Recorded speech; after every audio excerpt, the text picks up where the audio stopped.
Assalamualaikum warahmatullahi wabarakatuh.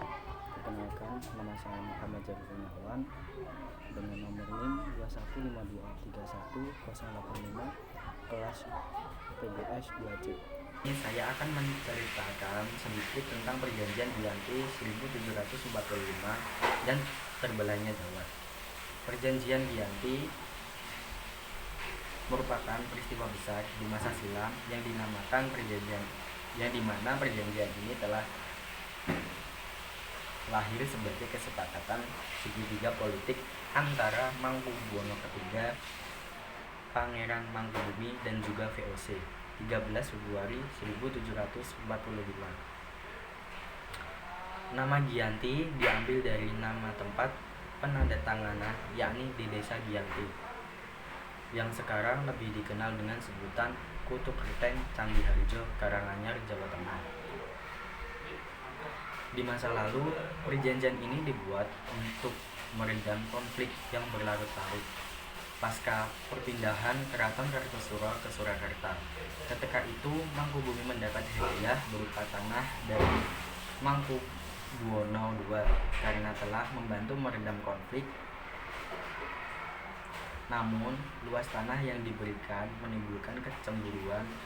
Salah seorang pangeran mengeluh dan melapor kepada Gubernur Jenderal Barang van Inhofe. Gubernur tersebut langsung mengeluarkan keputusan sehingga tanah tersebut tidak jadi dimiliki oleh Pangeran Mangkubumi. Sejak itulah perang Mangkubumen terjadi.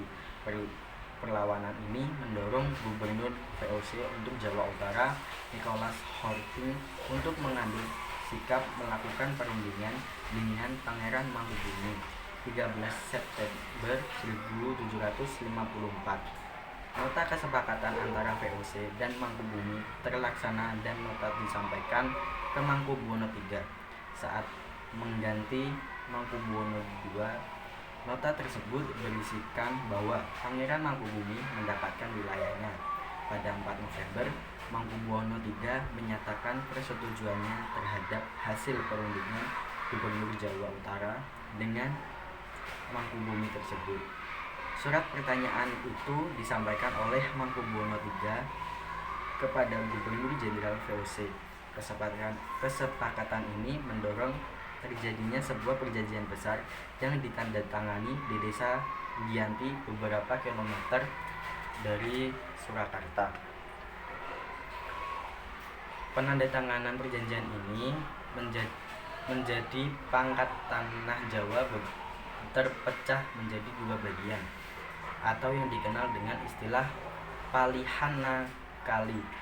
Hal ini menjadi mula naiknya tahta Mangkubumi di Yogyakarta sebagai istri Sultan Hamengkubuwono I dengan gelar Senopati ing Nalogo Saitin Napotogomo Khalifatullah, yaitu sejak penandatanganan perjanjian tersebut, yaitu 13 Februari 1755.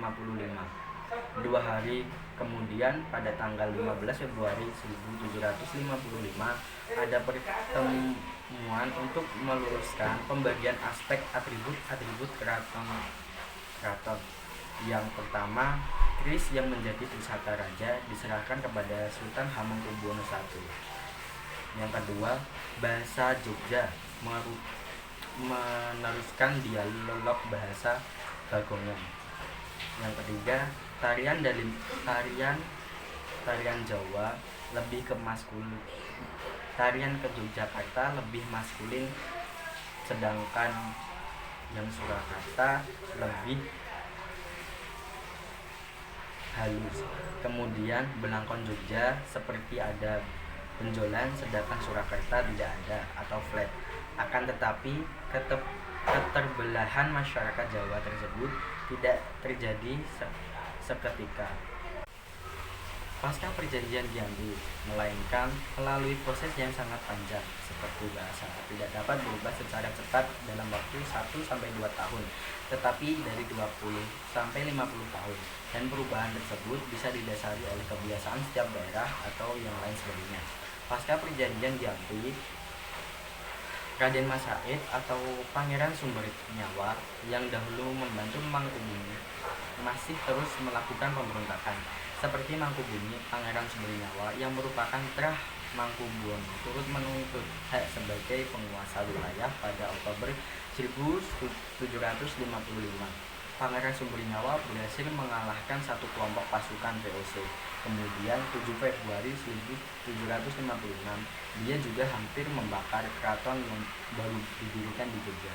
Setelah perang bertahun-tahun, akhirnya VOC menyudahi penandatanganan perjanjian Salatiga pada 1757.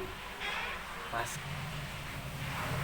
keraton yang baru didirikan di Jogja. Setelah perang bertahun-tahun, akhirnya VOC menyudahi penandatanganan perjanjian Salatiga pada 1757.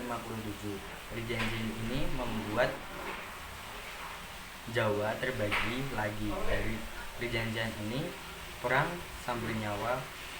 Sambernyawa mendapatkan bagian Kesultanan Surakarta dengan wilayah kekuasaan yang dikenal Kadipaten Mangkunagaran. Keterbelahan Jawa tidak berhenti pada 1813. Di masa Gubernur Jenderal Thomas dari Kerajaan Inggris, Kesultanan Yogyakarta juga terbelah menjadi 4 wilayah, yaitu Surakarta, Jogja, Mangunegara, dan Pakunegara. Cukup sekian yang bisa saya sampaikan, kurang lebihnya mohon maaf. Wabillahi taufiq wal hidayah. Wassalamualaikum warahmatullahi wabarakatuh.